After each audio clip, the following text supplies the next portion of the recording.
Hello, welcome to the Positive Posting Conversation, the show about how to have a better relationship with your dog and cat. I'm Zazie Todd, author of the books Bark, Wag and Purr, and creator of Companion Animal Psychology blog. My co-host, Kristi Benson, is a dog trainer and anthropologist, and she also works at the Academy for Dog Trainers.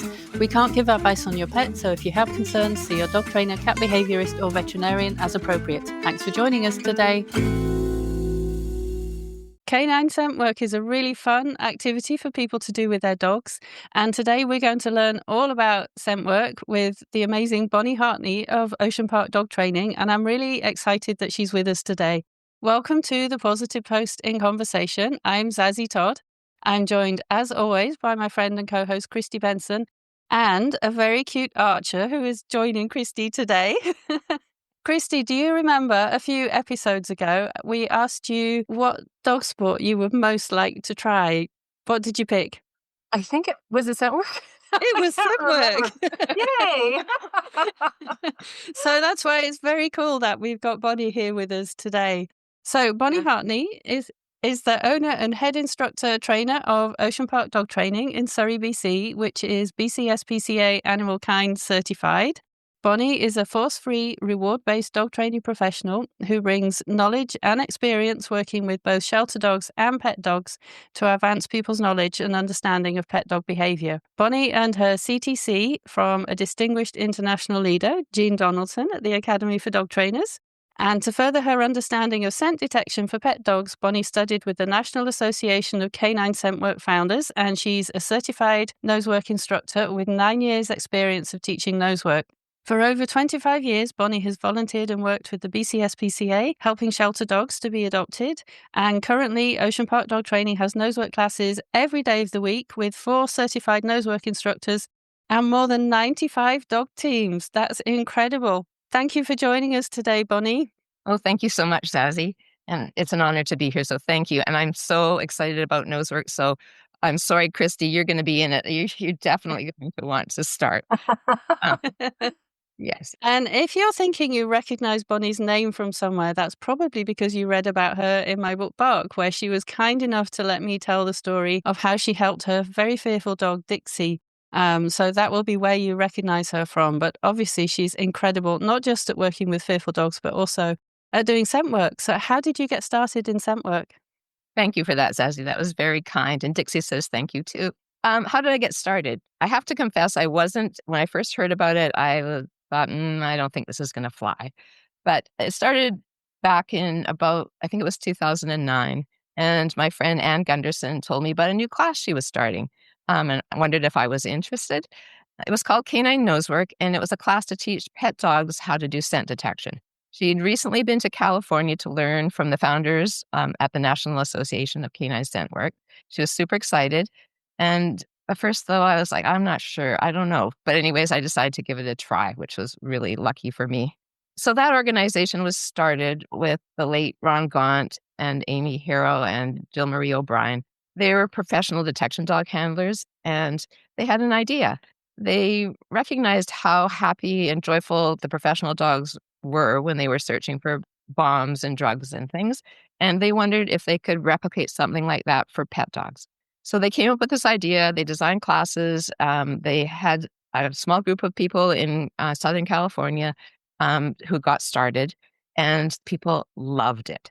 And they were searching for food. The food was hidden. The dogs were searching. They made it more and more complex, and the dogs were able to do it. But then as humans, the students wanted to compete. They were wondering how they could test their skills. So they kind of went back to the drawing board and came up with the idea of having a target odor that they could train the dogs to find, and that way they could hide it and the humans could go into competition. So as things went on, so Anne had this great idea, and and by the way, the dogs learned to find the target odor really easily. And so the whole organization took off, and it now has an educational side. It has a competition side.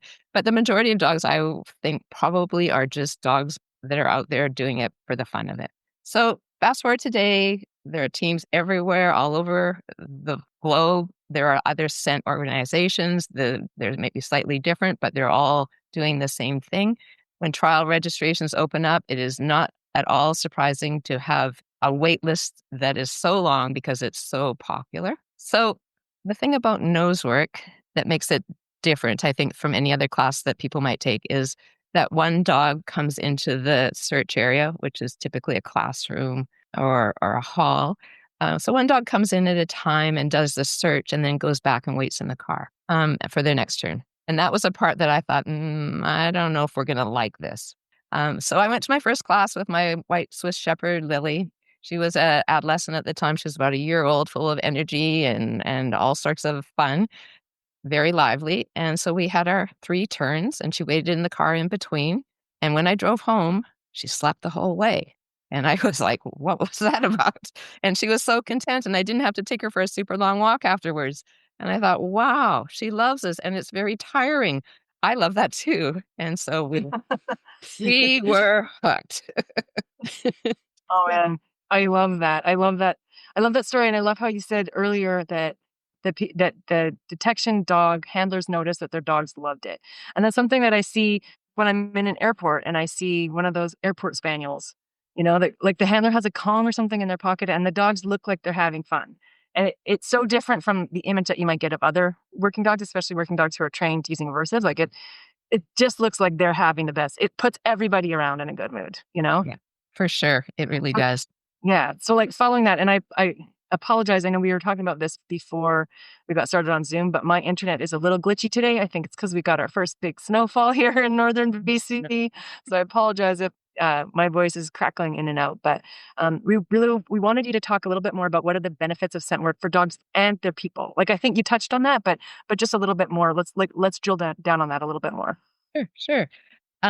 So interesting. I like to start, I call it the school year of nose work. So we take the break in the summer, but we come back in the fall, and I like to ask my students, what brings you back? Why did you sign up again? And again, this year, the answer was the same. The number one reason that people continue to come to classes is because they say, my dog loves it.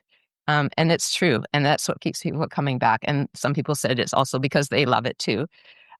People find that, it's mentally tiring and it's very fulfilling for the dogs. It really does tap into their natural hunting abilities, and it feels good and it feels right to the dog. There are lots of times when we're saying to dogs, oh, don't sniff that, or get out of the garbage, or don't sniff that person, too closely because that's rude.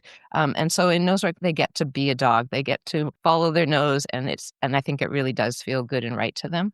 It turns out the part that I was worried about, the brakes in the car, it turns out that they actually really do need that because it is mentally tiring for the dogs. And sometimes I will maybe do 4 searches instead of 3, and the dogs, you can see they're starting to lag. It is like doing the most advanced crossword puzzle.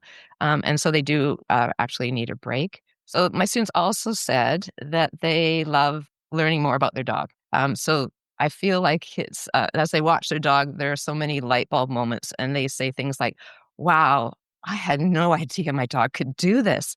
And it's like when someone shows you, the owner's manual for your phone or your TV or your car, and you're like, oh, I didn't know my TV could do that. That's cool. And that's kind of what it's like when people come to class. Like, I had no idea. It's really exciting.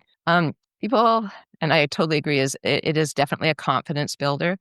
For dogs who are maybe worried about moving away from their person, it's a great opportunity for them to do that in a really positive and safe way. Some dogs at the beginning are afraid to put their head into boxes or move close to, tight spaces. And you can see over time how their confidence really, really grows with nose work. And then the other part that I love is that it's a fun activity that dogs who might otherwise not be able to come to classes can do. And that is because it's one dog at a time. So, for example, if a dog is dog reactive or maybe shy around people, it's fine because they're coming in one at a time. The humans don't do anything. We don't talk to the dogs while they're searching. We don't interact with them at all. And so they start to become more and more confident over time. And so for those people who have especially dog reactive dogs, I think it's just so lovely because finally they can be part of a class and they can see their dog in a different light. And I really love that. And usually over time, it's not at all surprising to me now because I've seen it so much. When the dog that is highly dog reactive starts to learn the game and loves nose work and loves coming into the training center, they ignore the other dogs in the parking lot and the reactivity really goes down, which is really cool to see. That's awesome. Yeah, so many benefits. So if someone decides to sign up for a class, like a complete beginner's class, what can they expect to happen at the class, at the very first class? Sure. So the part I always want people to know is that the dog has to be comfortable and safe when being left in the car. And I think in some of the warmer places in the world doing nose work, they have areas for creating dogs to keep them separate. And the reason that nose work is one dog at a time is it does tap into that natural hunting instinct, and we don't need them worrying about other dogs coming close when they're hunting for scent. So they take turns. So being comfortable in the car is really important. The other thing is they're searching for treats when they come. So we want something that's high value. We want small ones because we're going to use a lot of them. I say 50, but I've never counted it. That you come with your container and your dog's name, because at first the humans are not actually doing a lot. The instructors are. They're setting the hides, the treats, and the humans are watching, which is really a great opportunity for them to watch the dog's body language. The instructor can narrate what they see and tell them what their dog is doing as they move around the room. But learning really does happen from watching the other dogs. So once you're done, you'll go back out, put your dog in the car, and come and sit and watch the other dogs. It's endlessly fascinating to watch the different search styles. It's interesting too if you have different dogs in the class, because you might see some breed tendencies.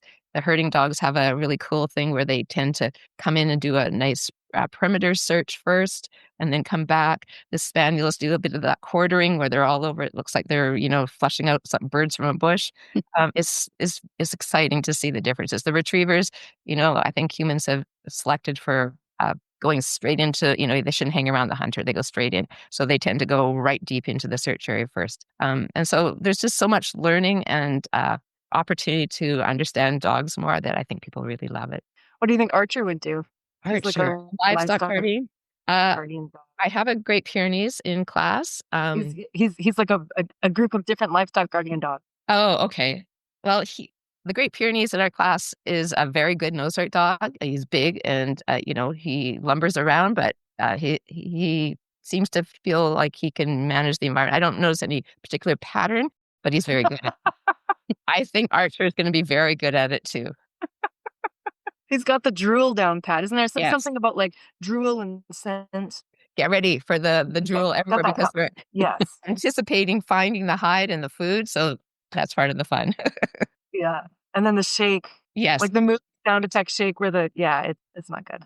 So is there any dogs that I know, I think you touched on this a little bit, and apologies again if I'm not hearing everything, but are there dogs where it's kind of not great for, or is it really something that you can kind of manage for any dog? Well, let me tell you about Dixie.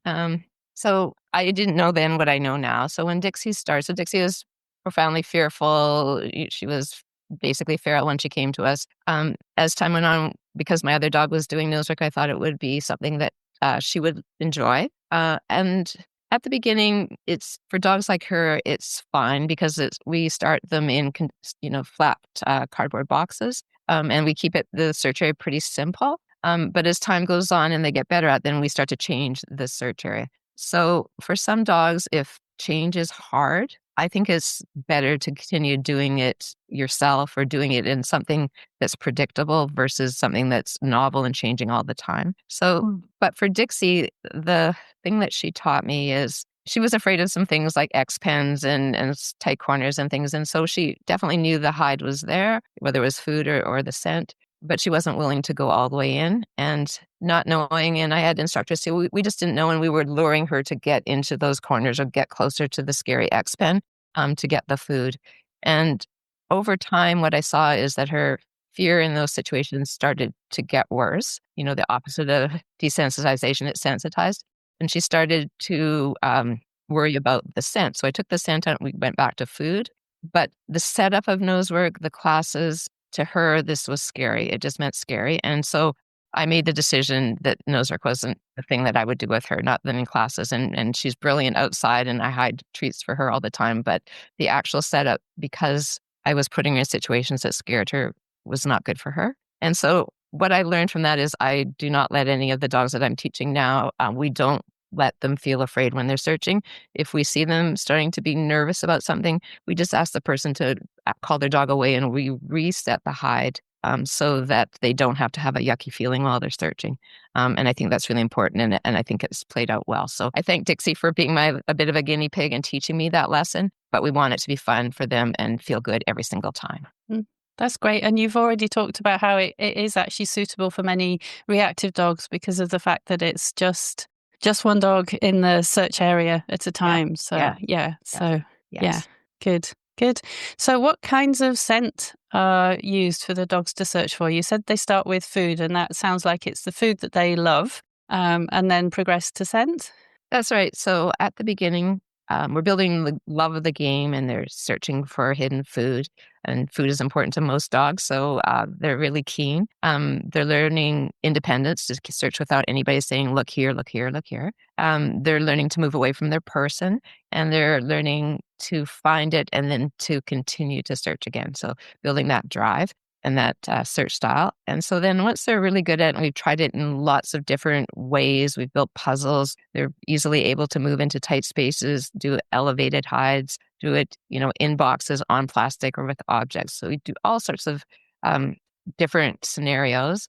And once we feel the dogs are ready to go on to learning the odor, we start by putting the hide, which is a Q-tip, or a few Q-tips. So we use National Association of Canine Scent were decided on birch, anise, and clove. They could have selected anything. They're looking for novel scents that the dogs probably had no history with. Some of the other organizations use things like wintergreen, pine, cypress, but really it could have been anything.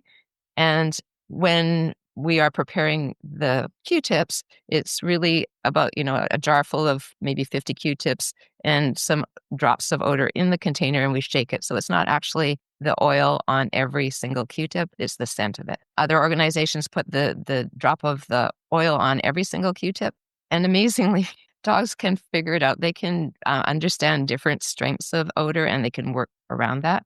So once we start adding the Q-tips into it, we put the food right there beside it. So the dog is searching, they track it down, they find where it is, they smell the odor, and they take the treat. And by doing that, we're building an association that finding odor is valuable and it's rewarding, and they get this instant reward. After we do some of that, we start to bring in the human, which is really, really exciting. The people are ready to help. And so we can start having the treat reward come from the human versus being right there beside the Q-tip or the container with the Q-tip. We don't actually leave Q-tips lying around. We keep them in the little, for example, slider, little metal container that's maybe the size of your thumb, and we can hide that anywhere, and the dogs can go off and search. Super fun. So just so I'm getting this straight in my head, you start off with the dog searching for food around boxes and stuff, and then you start having the food next to scent. Is that what happens? Exactly. Yes, exactly. Yes. Okay. And then you start removing the food from the scent, and the dogs just find the scent. Exactly. Yes. And the human comes in to reward them. So the dog goes and finds the scent. And if we've done it well, they tend to sniff it, and then they start to look back for their person because, come on, you bring my treat. I found it. And that's what is fondly called the sexy look back, which says, I found it. That is our goal. That kind of. And some dogs will freeze, so, especially the terrier breeds, they often will freeze over odor, which is another nice way that humans can say they found it. Some people might train a formal alert, maybe a sit or a bark or something. But in general, we just look for whatever the dog offers because they give us so much information. And generally, it's not just kind of random that they go, oh, here. There's the whole lead up. So as the dog is searching the room, they're stopping where odor has come from the Q-tips and is now landing on different surfaces. It's filling containers, it's trapping on tables, it's trapping under tables. They're finding all this information, and you can see them getting the crossword puzzle and getting all the pieces ready. And then as they come closer, they get right on it. And so it's not a surprise when they get there. So the humans, as they're watching, start to recognize, oh, my dog is an odor because now they're doing this, and they're narrowing it down, and they get there and they sniff it, and then they tend to do whatever it is, look for their reward. But it takes time to build that, but it's super exciting, and it's very fun when you see it. Mm. As a side question, sorry if I Sure. can hop in real quick. You said the birch is one of the scents, right? Yes. Tree? Okay. Yes. So is there, because it would be novel, but I'm thinking like we have birch trees all around us, and we cut birch and burn it in our wood stove. So there's our environment is going to be saturated with birch. Do you think that would actually affect, or would Archer say, if I ever did scent work with Archer, would he be able to sort of discriminate? I think earlier on, if someone was asked that question, they'd say, "Oh, I don't think this is going to work." And people have asked the question, "Oh, for wintergreen, oh, it's often in gum, and if I chew gum and it's got wintergreen, will my dog be able to figure that out?" One of the things I think we've learned over time is that the dog's ability to figure out scent is brilliant. It's so far beyond anything that we can even imagine. And I remember at a conference asking Nathan Hall, who is a canine olfaction researcher, about that question of, the gum. People talk about, could my dog get mixed up because there's gum around? And he said, start doing the "Oh, yeah." the alert at your face or something. He said that the chemical difference between gum, well, it's possible. It's still possible, but it's very unlikely because the chemistry of them are so different. And so I suspect, and I don't know for sure, but I think there are lots of people living in areas with birch trees and people are not reporting that their dogs are mixed up by that. I think that there are different forms of even the essential birch that we use. We use the sweet birch essence, I believe it is. That's off the top of my head. I mean, you've tested out, Kristi. I'd love to hear what happens, but I suspect that Archer is so much beyond figuring out being mixed up by something like that, that I think it won't be a problem. Archer looks so relaxed in the background. I think he's thinking, I got this. He said, "Don't worry, my brain, I can solve that." Even I wouldn't say he's not like a sled dog level of needing extra trials. I think he's quite right, but he also isn't particularly motivated. So it would be a fun. He isn't you'll have particularly to motivated find, by food compared yeah, to you'll have to other find dogs that I have worked with. I love one of my students whose dog was not highly motivated by food, and she came with this charcuterie board, steak, finest cheeses. She had, like, it was so amazing, and she'd give it to her dog, and not today. And then she'd give the cheese. "Oh, actually, that's the one I want today." It was pretty cute. I've just found with him, I just use like a handful. So let's say who's like 40 pounds, I give her one treat, and then I just give Archer and Keith, his sister, like 8. And I'm like, well, weight-wise. Exactly. Exactly. So you mentioned that in the beginning you start with flat cardboard, but then you change the arena around so that it becomes kind of a bit different. What kinds of things do the dogs build up to? What are the changes that you make? So in nosework, in canine nosework, there are 4 elements that we teach. So we want the dogs to be able to search interiors. So could have anything in there, tables, chairs, could be way up high on the wall. It could be under objects. It could be inaccessible. So there's lots of different challenges we can do inside. They also search outside, which creates all sorts of possibilities. You can go anywhere. And we also want to train in different conditions, different weather conditions, because that changes it, whether they're searching in the summer, searching in the winter, searching when it's raining. Odour loves to stick to moisture, so it changes the picture. Vehicles are a part of it. So as the professional dogs will search vehicles, so can our dogs. So that could be car, tractor, truck, anything basically with wheels, and it's super fun. We don't allow the dogs to go under the vehicles, so they learn to do the outside of the car, but they can gather information, of course, with their nose when they put their nose down under, but not body under. So vehicles are super fun. And then containers could be anything that contains the odor. And because people love to challenge their dogs, we can add in distractors. So, will the dog alert on the pizza crust that's in this box or go to the one that actually has the target odor? And that's a really good challenge to train towards. And so the containers can be basically any different size box. It could be a glove. It could be anything that contains the odor. I love asking my students, do you think your dog could find the hide if it was in water? And so we set that up. And guess what? They can't. Do you think your dog could find it if it was buried in sand? We set it up. And they can. And even if it snows, I'm super excited because I love putting hides in the snow and watching the dogs find them. It's amazing. They absolutely can. And I actually remember years ago when my teacher, Ann Gunderson, set up a hide at the shelter, and there were just happened to be bins of kitty litter, and it was clean kitty litter. And she had them all over and stacked up, and Lily climbed up on these containers to get to the top where there was a hide-in kitty litter. I didn't think she could do that. I was not surprising.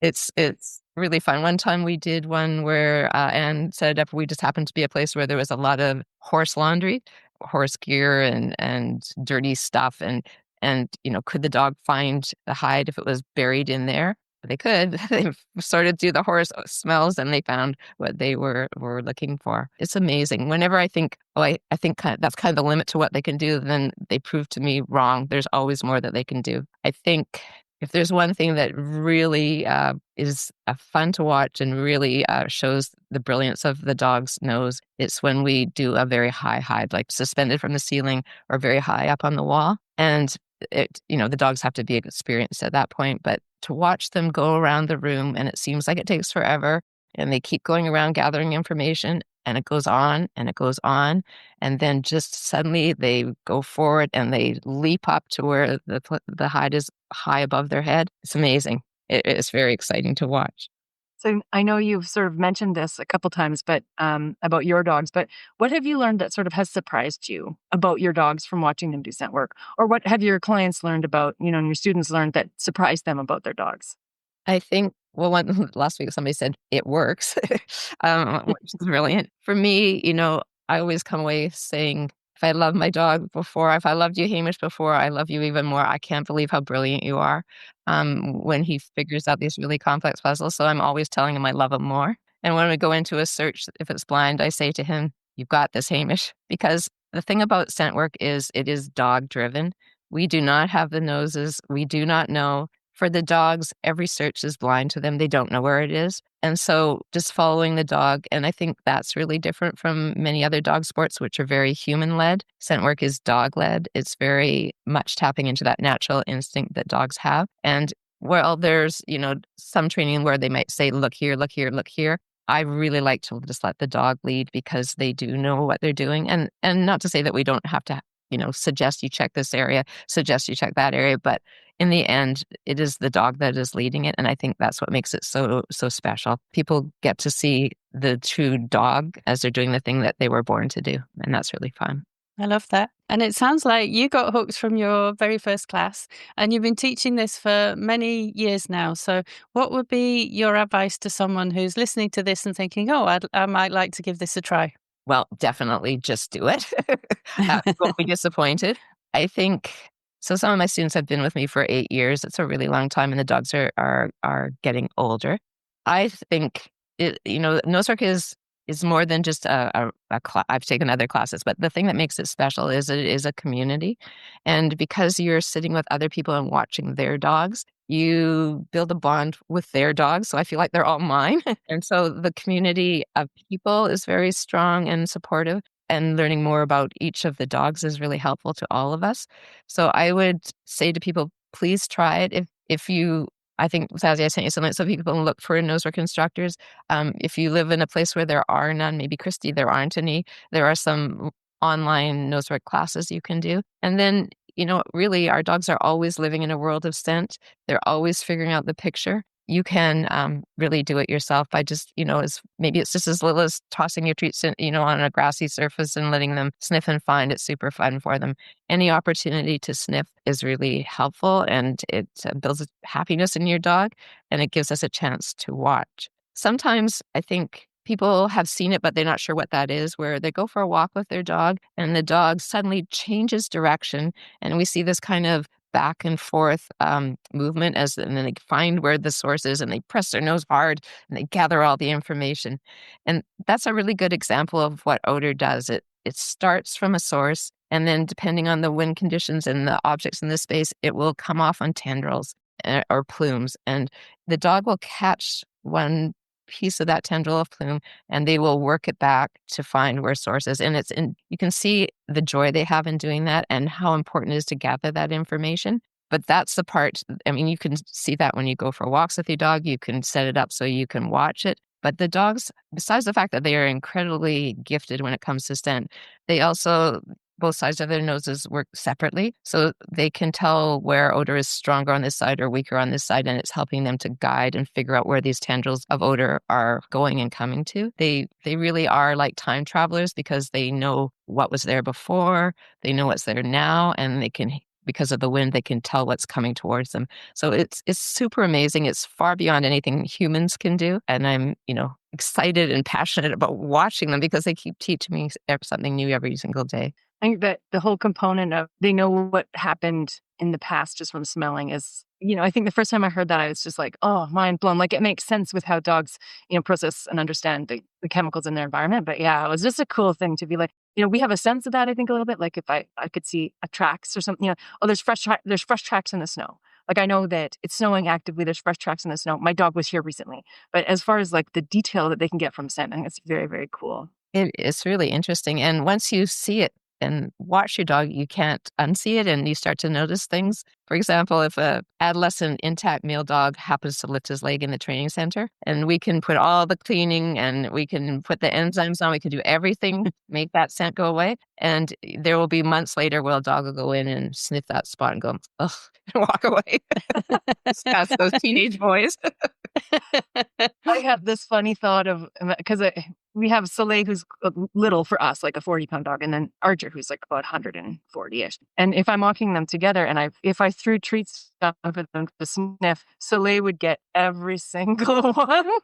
She'd zoom in there so fast. And Archer would be like, what happened? What?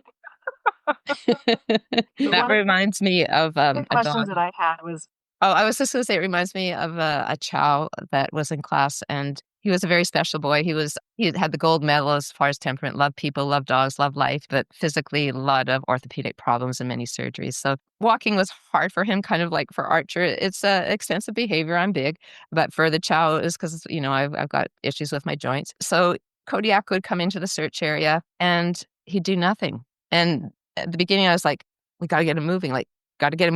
And he'd just be there and very still and not doing anything. And if you waited him out, he'd go chug, chug, chug, chug, and then he'd go straight to the hide. And in his ability to conserve energy, he must have, in his mind, created the entire scent picture of the room, and he would just go chug, chug, chug. And it was so amazing to watch. So I wouldn't be surprised if Archer will search in that style to conserve energy. It would be very cute. So I did have a question. Our last question is about scent work classes, like fun nose work type stuff, compared to the work that professional teams do. Is it really different? Can you move between them, or is it also built on the same principles? What's going on there? So training for the professional dogs is similar, but it's different. And the one big difference is that the professional dogs have a trained formal alert. And in some places, they would, the handler would have to go to speak before a judge to say, my dog did exactly this. And that is the response that tells us, that there were drugs there. Our dogs don't have to do that. Nobody's going to die. Nothing's going to happen if they miss a hide. So the professional dogs have a trained alert, so they teach it differently to get that. But there are many things that are similar. The other difference, of course, is that professional dogs are often purpose-bred. They're very high drive. They're, brilliant and maybe harder to live with. Our pet dogs, they lie on the couch. Archer is a perfect example. He's not go, go, go all day long. And there are pet dogs. They live with us. They know us so well. It's very different. So it is very separate. There are lots of, similarities. But I think starting with the basic dog, I did have one dog who, a very talented German short-haired pointer, came to nose work classes. He was brilliant. His dad happened to be a firefighter. He did take his dog on, who was trained and certified in fire detection. So he became a professional dog. But those times are rare. But so it's similar, but not exact. Different dogs, different purpose. Right. Archer would like to suggest that he is also a working dog. Yes, I can tell he is hard to live with. Young hands with great, he doesn't look like he would move very fast, but holy cow, when he's ready to chase a raven off, I actually get a little bit scared because I'm like, that is a very fast, powerful dog, and he keeps it hidden away until he just explodes with this energy and speed, and you're like, oh wow, okay, you are athletic. Well, you might be careful then when you start nose work because one of the things that happens is the dogs are super excited to search and they run into the search area. We call it a manners-free zone when we're doing nose work. We really want them to be excited and have that drive. So unless there's, we're afraid that somebody's going to get hurt, we'll let them do that. And once they're in, paws can go up on counters and things. We want them to chase odor. So it's kind of a manners-free zone, but for those really excited dogs, they can get really drivey to come into the search area. So sometimes we do have to actually ask them to sit before they start. So I would watch out for Arthur. Archer's like, I don't need to jump up onto the counter. My head is on the counter as I stand. I want to tell you about another dog that was really fascinating to me. So this is Rain. He's a mixed breed dog. He's very good at nose work. He did it for a long time, but he was a dog living with diabetes. And so as his diabetes was ebbing and flowing, sometimes he couldn't have treats. And his dog mom asked, could we do it for clapping and petting? He loves people. I wonder if he'll search for that. I wasn't sure that it would work, or I thought it might work for a while, but it wouldn't carry on.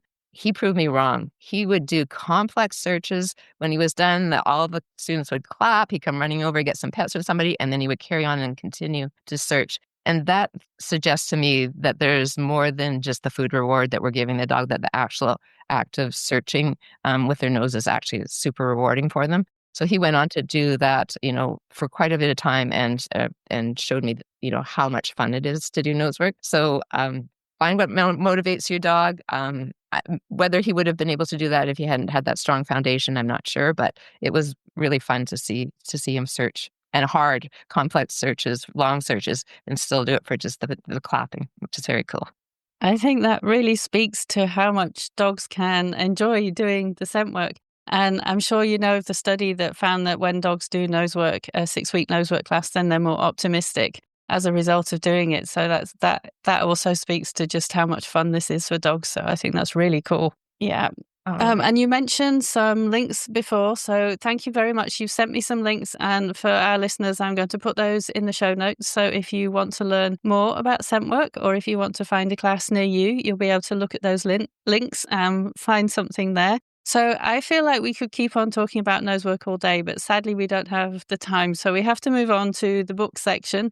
Bonnie, what have you been reading recently that you have absolutely loved? Let's see if I can hold this up. Where am I? There we go. So it's called Finding Flora. It's by Eleanor Florence. It's historical fiction. It takes place in the early 1900s, and it's in Canada, as Canada was encouraging Europeans to come over to be homesteaders and take plots of land. It's a story of a woman who came to Canada with her abusive husband and decided to escape and jump off the train and try to make a life for herself. In Canada, which is different from the United States, single women were not allowed to be homesteaders. And so she found a little loophole where a nurse actually offered her the chance to buy this plot of land. And so the story is about her survival, her community of other women who were trying to survive the isolation. It takes place around Edmonton, Alberta, which is the prairies, very flat, very cold in the winter. Kristi could speak to how hard that is. The rules around having title meant that they had to produce, I think it was 2 or 3 years, had to show that it was productive as far as crops and livestock.